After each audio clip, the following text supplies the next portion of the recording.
دوستو، آپ کے مسائل اور ان کا جواب سنیں مفتی صاحب کو۔ اور گجرانوالہ سے راحیلہ طاہر صاحبہ نے پوچھا ہے مصعب کہ عشاء کی نماز قضا پڑھتے وقت پہلے وطر پڑھ سکتے ہیں یا فرض اور وطر میں ترتیب ضروری ہے؟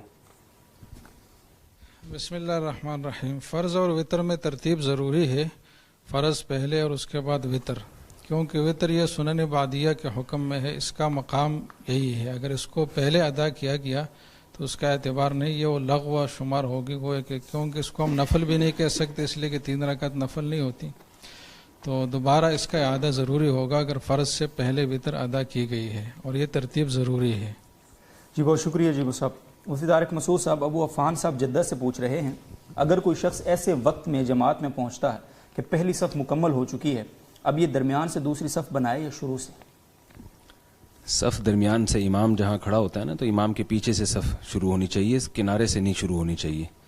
درمیان سے امام کے پیچھے کھڑا ہو تاکہ اس کے ساتھ جو بھی آئے دائیں بائیں اس طرح سے صف بننا شروع ہونی چاہیے۔ ایک مغالطہ یہ بھی ہے کہ اگر آپ اکیلے ہیں اور آپ نے پیچھے الگ صف بنا لی ہے تو نماز نہیں ہوتی، بعض لوگ یہ کہتے ہیں۔ نہیں، نماز ہو جاتی ہے۔ اصل تو یہ ہے کہ کسی کو آگے سے کھینچ کے اپنے ساتھ کھڑا کیا جائے، اور وہ لیکن چونکہ جہالت کا غلبہ ہے، آپ کسی کو لائیں گے تو وہ سمجھے گا پتہ نہیں کیا کر رہے ہیں، تو پیچھے یہ اکیلے ہی کھڑے ہو جائیں، لیکن سائیڈوں سے صف نہ بنائیں، درمیان سے صف بنائی جائے گی۔ جی بہت شکریہ جی مصعب۔ انوار السادات صاحب پوچھتے ہیں مفتی محمد حسین صاحب، اگر کوئی شخص نماز میں اس وقت میں پہنچتا ہے کہ امام رکوع کی حالت میں تھا، تو یہ کھڑے ہو کر ہاتھ باندھ کر پھر رکوع میں جائے گا یا ہاتھ باندھنا ضروری نہیں ہے؟ جی، ہاتھ باندھنا ضروری نہیں ہے، اور یہ اصول سمجھنا چاہیے کہ ہاتھ باندھنا اس قیام میں ہوتا ہے جس میں ایک مسنون ذکر بھی ہو، کوئی مسنون الفاظ بھی آدمی کو ادا کرنے ہوں، تو اس وقت میں چونکہ کوئی مسنون ذکر الفاظ اس کے لیے نہیں ہے، امام کے ساتھ شامل ہونا ہے، تکبیر تحریمہ کے بعد رکوع کی تکبیر کہنی ہے، تو اس دوران میں جو تھوڑا سا دوران یا 1-2 سیکنڈ کا اگر ہے بھی کسی کو ملتا ہے تو اس میں ہاتھ باندھنا ضروری نہیں ہے۔ جی بہت شکریہ جی۔ نامعلوم سائل صاحب کا ایک سوال ہے مفتی محمد حسین صاحب، کیا ظہر کی 4 رکعت سنت گھر میں ادا کر کے مسجد میں تحیۃ المسجد کی 2 رکعت پڑھے یا سنت فرض سے متصل ہونی چاہیے؟ اس طرح سے وہ سوال پوچھا ہے۔ جی، یہ بات تو باقاعدہ مسنون ہے الگ سے کہ جو سنتیں ہیں نماز کی، زوائد سنتیں جن کو کہا جاتا ہے، یعنی نماز فرض کے علاوہ جو سنتیں ہیں، خواہ نماز سے پہلے ہو یا نماز کے بعد ہوں، وہ سب گھر میں ادا کرنا اور اپنے قیام گاہ میں ادا کرنا افضل ہے بنسبت مسجد کے۔ تو یہ صورت بہت بہتر ہے کہ گھر میں سنتیں پڑھی جائے جو مؤکد سنتیں ہیں، اور جب مسجد پہنچا جائے تو وہاں تحیۃ المسجد 2 رکعت الگ سے پڑھی جائے، تو یہ بہت بہتر صورت ہے۔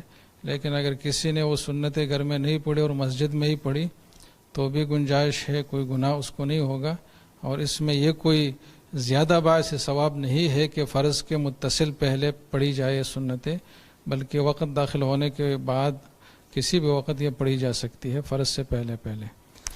بہت شکریہ جی مصعب۔ اگلا سوال ہم سے پوچھ رہے ہیں جی بلال سہیل صاحب کراچی سے، مفتی طارق مسعود صاحب، کیا ان باتوں کی کوئی اصل ہے کہ 9-10 محرم کا روزہ رکھنے کا ثواب 1000 حج، 1000 عمرہ اور 1000 شہید کے برابر ہے، اس سے 1 سال کے گناہ معاف ہو جاتے ہیں، اور کسی اور کو بتانے سے 80 سال کے گناہ معاف ہو جاتے ہیں؟ ان باتوں کی کوئی اصل ہے؟ نہیں، ان باتوں کی اصل نہیں ہے۔ 10 محرم کے جو عاشورہ کے روزے کی فضیلت میں جو صحیح حدیث ہے وہ یہ ہے کہ رمضان کے بعد سب سے زیادہ ثواب والا روزہ وہ عاشورہ کا روزہ ہے۔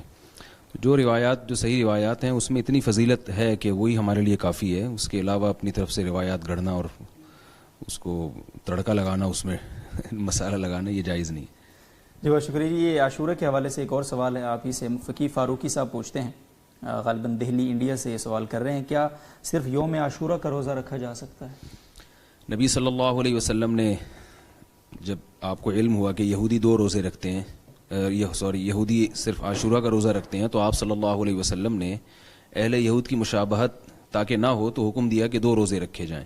اسی وجہ سے امت صدیوں سے 9، 10 یا 10، 11 کا روزہ رکھتی آئی ہے۔